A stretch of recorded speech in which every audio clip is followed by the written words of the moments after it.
Hey, good day. Welcome back to my kitchen. I'm gonna do round two of enchiladas. I've actually invited a couple buddies over for this evening to enjoy these with me. And so what I'm doing right now is getting things ready and preparing. So I've got my pound of ground beef in the skillet, and I'm just browning that up. You can use any kind of meat. You can use chicken, ground pork, you could use turkey if you really wanted to. I prefer beef, but whatever your preference, your taste, go for it. But just make sure it's a pound. I picked up this packet of taco seasoning mix at the store, and I'm just going to use that. Sometimes I use my own pre-made mix. This time, just for the sake of simplicity, I'm just going with the pre-made stuff. But you just brown that up, and then once that's brown, you just add your taco seasoning mix, and this calls for 3/4 of a cup of water, and then you just let that simmer for 5 to 10 minutes. It says 5 minutes on the package. I don't like it super runny, so I like to let it simmer so that all the water's out of it. 3/4 of a cup of water.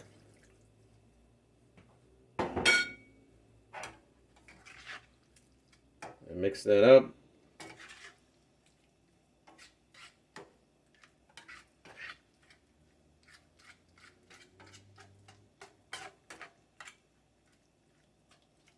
And then just let it simmer. And then I'm going to go on to the next thing, which is going to be frying up all the tortillas.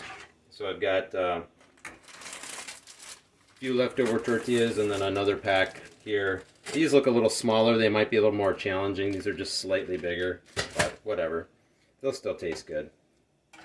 And then I'll come back when I'm ready to start frying up the tortillas and show you how to do that. Now for this next step, I'm using another smaller iron skillet. This is for the cooking up the corn tortillas, and I like to fry mine. Some people don't like fried. You know, they think the fat's too much or whatever. Whatever your preference is, I prefer more flavor, so I go for the fried. They're just tastier that way. And I'm using avocado oil, pure avocado. It's got a 500-degree smoke point, so it's better for high heat. And I'm putting some of that in the pan there. I want to get that up to temp before I start frying these up, so when I put them in, they're going to sizzle right away. I don't want them to soak up the oil before it gets hot enough, but you let that pan get hot. And I've got my paper towels ready over here so that when I pull them out of the grease, I can stack them up, soak up some of that extra oil so you're not getting totally saturated with oil. But I'm letting this heat up. I'm going to turn this up just a little bit. I've got it on high right now so that it can heat up a little faster. But I'm going to be using a tongs, and I want to use one that isn't going to tear the sides.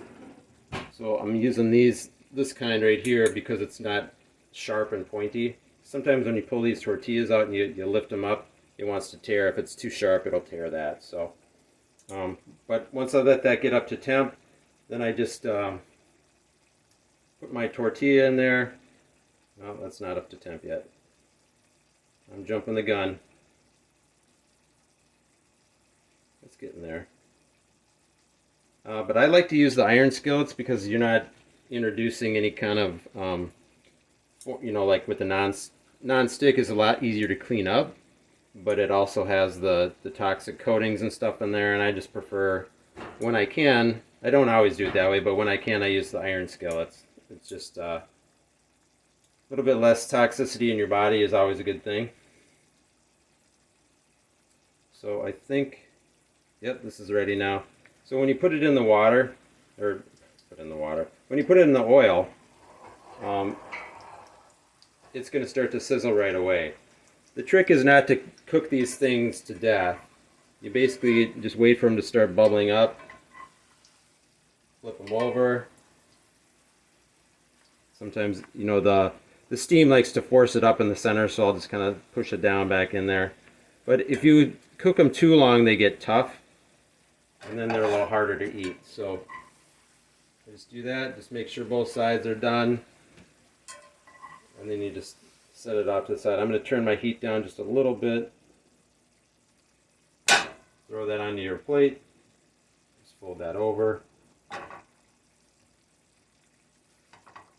And voila. So now I'm going to go on to my next one. So just throw it in there.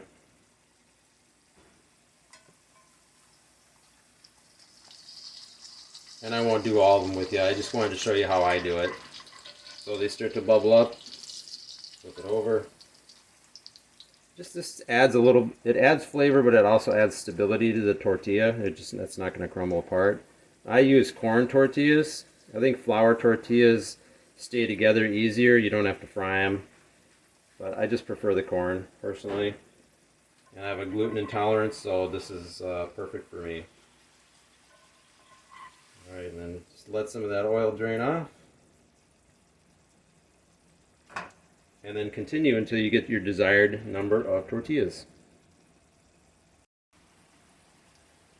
One thing I want to mention is that if your tortillas have been in the freezer, you want to thaw them out ahead of time so they're not like super wet and have a lot of water on them, because if you have like little ice chunks or water on them, it's going to splatter like crazy.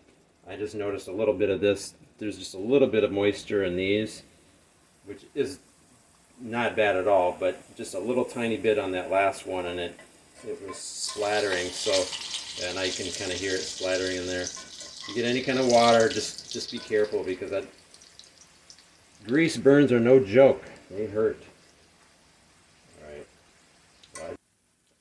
So I'm done frying up my tortillas, but I just noticed that I had earlier I was in such a hurry to get the video up that I was not paying attention. I didn't drain my beef before adding my seasoning packet. So a lot of people don't want that extra grease in there. So I tipped mine up after it's all done, and I just tipped it up on a cup, and it's slowly just draining down, and then I'll just clean that up with a paper towel. That way you're not getting too much extra grease, because there is a lot of grease in here. So look for those people who are watching that kind of a thing.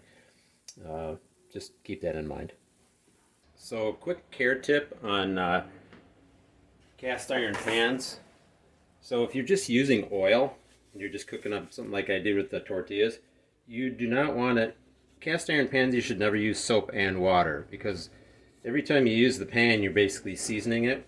And so if it's well seasoned, it's easy to just wipe the thing off. So you just kind of wipe out all the excess grease, but you leave that coating in there, and that's going to keep it from developing any rust, and it's going to just continue to season well. Now if you dripped a bunch of grease down on the sides while you were doing this, you might want to wash that off, but it's not necessary.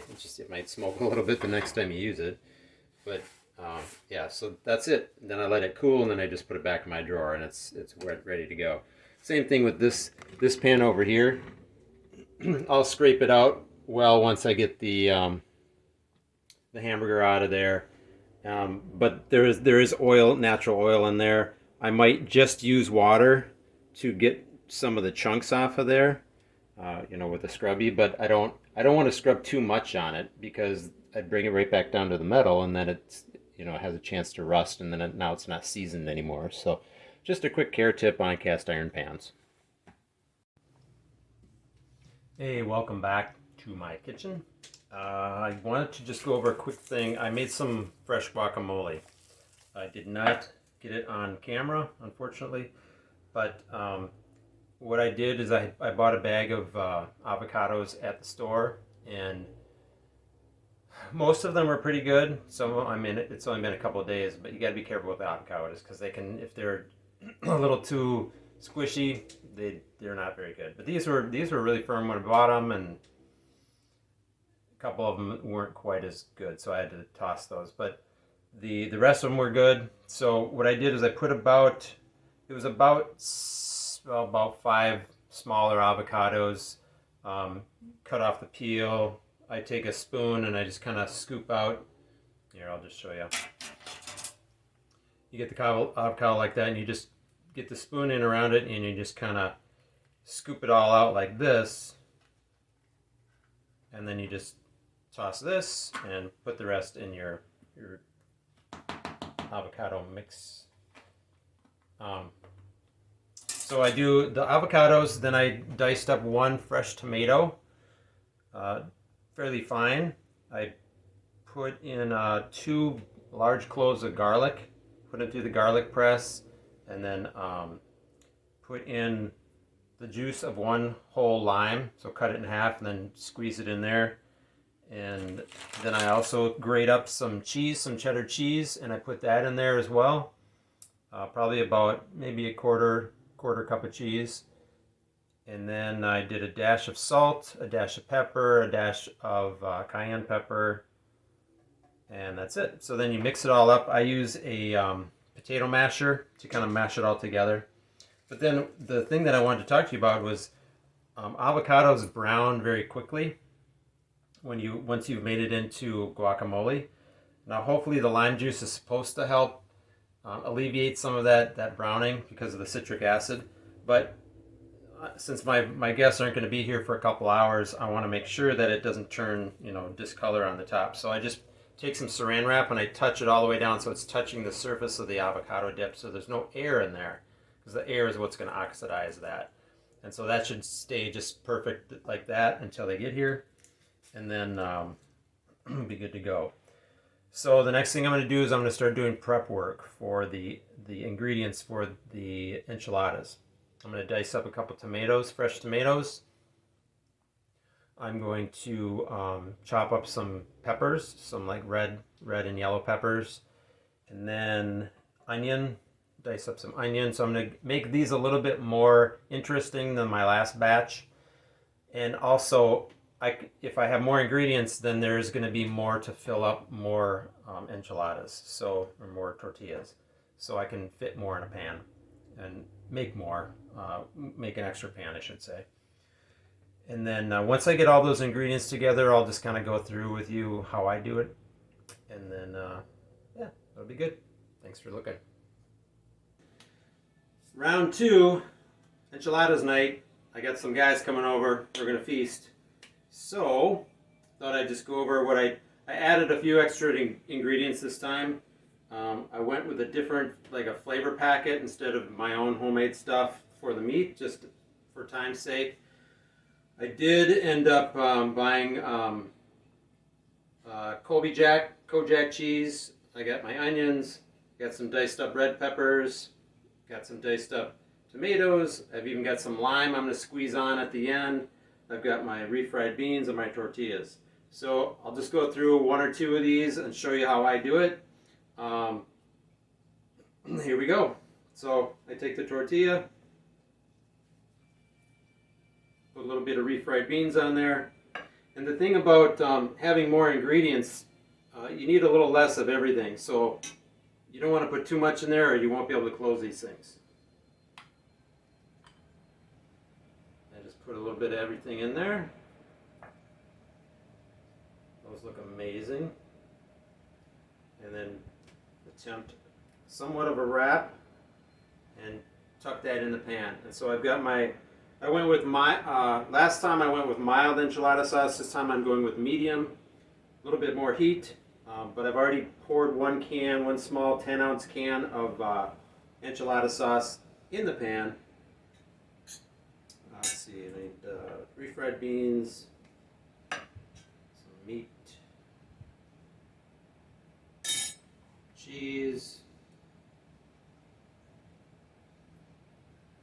I was just thinking when I'm doing this, I'm reminded back when I was a teenager and I worked in a restaurant. It was actually a hotel, and my uncle Steve was the chef. And Steve would always say when we would be preparing for a banquet, or when we'd be dishing up a banquet, he'd call everybody over and we'd all have to take our station. Somebody had green beans, mashed potatoes, the meat. Somebody was putting the lids on and putting them in the cart. And he'd always say, "Hey, ease up on those green beans down there," or "Hey, not so many mashed potatoes. We want to feed them, not fatten them."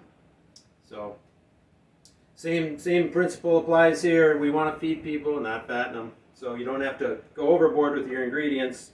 They can always come back for more, right? All right, well, you get the idea.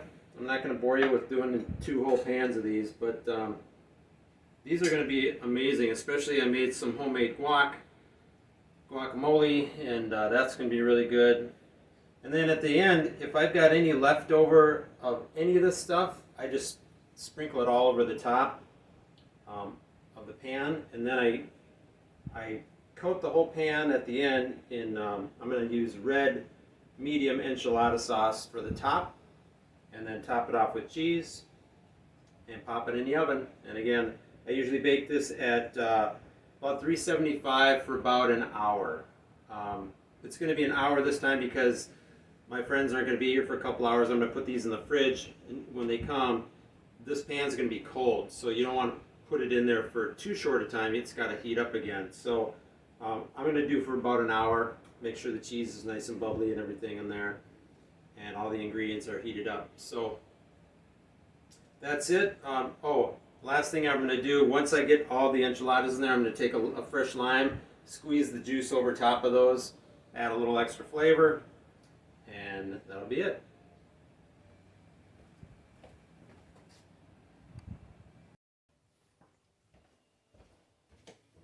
Okay, I have got both pans done. As you can see, I sprinkled the extra ingredients on top on both of these. Lots of enchiladas. We're going to be feasting tonight.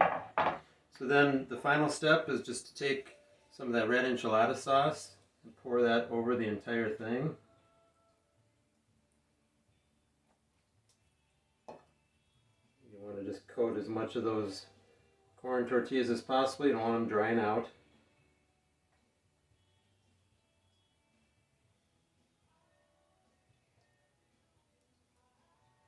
And once you get that all done, then I take my leftover cheese and I just sprinkle that over the top.